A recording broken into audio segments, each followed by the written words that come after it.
Let's talk about the biggest questions for Week 9 next on Fantasy Football Today in 5. Welcome to FFT in 5. I'm Chris Towers. I'm here with Heath Cummings, and we just talked about the trade deadlines. Listen to yesterday's episode if you want to hear more about that. We talked about the Vikings wide receivers, Vikings offense after the Joshua Dobbs trade. Not a ton to get into otherwise, so let's just move on to the Week 9 biggest questions. We'll start at the QB position. If you lost Kirk Cousins, who's the best QB to add on the waiver wire? I think this is a different, I'm glad you asked it that way. I think it's a different question if you're talking about a streamer for this week. If for a streamer for this week, I'd put $1 in on 4 guys: Bryce Young, Gardner Minshew, Baker Mayfield, Derek Carr. I don't really care which one I get. I think they're all in a very similar range. If I'm looking for a guy to add for the rest of the season, I'm going to take a shot on Bryce Young. This first game back off the bye, he averaged 7.6 yards per attempt. He didn't have a game over 6.4 yards per attempt before the bye. He has more upside than the rest of these guys, and he has a pretty great matchup, specifically in this week against an Indianapolis Colts defense that's given up a ton of. Yeah, the thing I like about the Colts, both as a matchup to pick on and for Gardner Minshew, who's a top 8 quarterback for me this week, is they're playing at a really fast pace. He's thrown at least 40 passes in 3 of the 4 starts that he's made.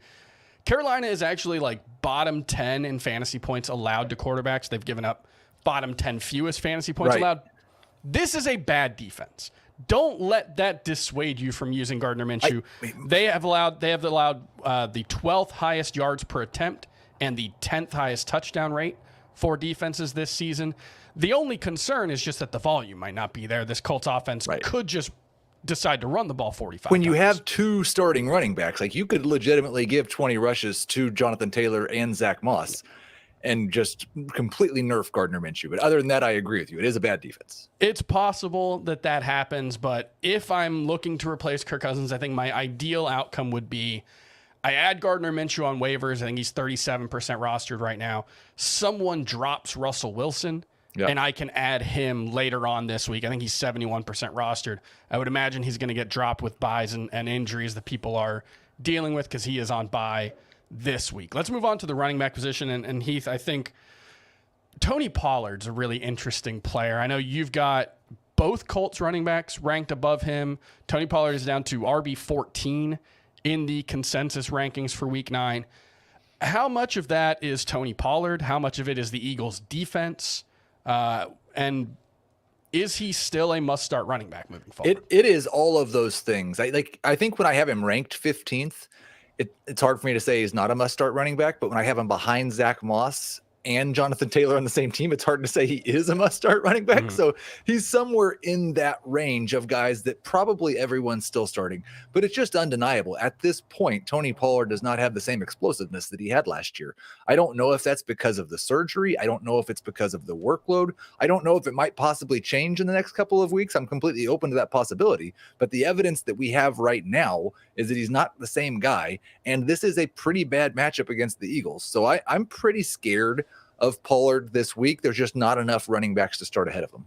Yeah, I've still got Pollard as a top 10 running back for this week. I see the case for Jonathan Taylor ahead of him, but the usage there was weird last week. He only got 2 carries in the second half. Zach Moss got 5. I think there was something like 28 straight plays between Jonathan Taylor carries at one point last week. So I just don't necessarily trust the workload for those guys.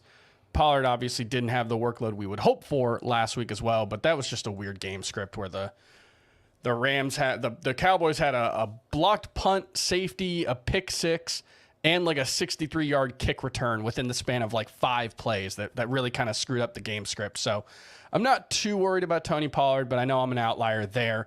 What are your expectations for the Rams wide receivers if Matthew Stafford is out with that thumb injury? I have pretty low expectations. I think that the first thing you have to solve is, do you want to rank Cooper Kupp or Puka Nacua higher?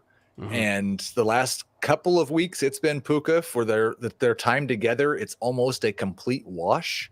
I do think Cooper is working more downfield than Nacua is. And if it's a backup quarterback, that probably lends itself to being better for Nacua. I'm ranking them both as low-end number 2 wide receivers. They're still about 12 spots ahead of where Jordan Addison is with his backup quarterback. But I wouldn't call them must-start wide receivers. Would you start Zay Flowers ahead of both of them? I would not. I don't have him ranked particularly high this week either. What about the Buccaneers guys at Houston? Both of them over both the Rams. Devontae Smith? Yes. What about both Raiders wide receivers? I think I have Adams and Myers right behind Kupp and Nakua, but I also think that the Raiders probably won't be like, I know Jimmy Garoppolo has really struggled this year. He's not been as bad as he was last night. Yes, he missed about 170 yards worth of touchdowns to Devontae Adams, I think, in the fourth quarter alone. In that one, he was pretty bad. Let's move on to the tight end position. I've got Trey McBride. I believe he is tight end 5 for me this week. Now, we've got a decent number of guys: Sam Laporta, Darren Waller, Evan Ingram, George Kittle, Gerald Everett, are either on bye or not ranked this week because of injuries.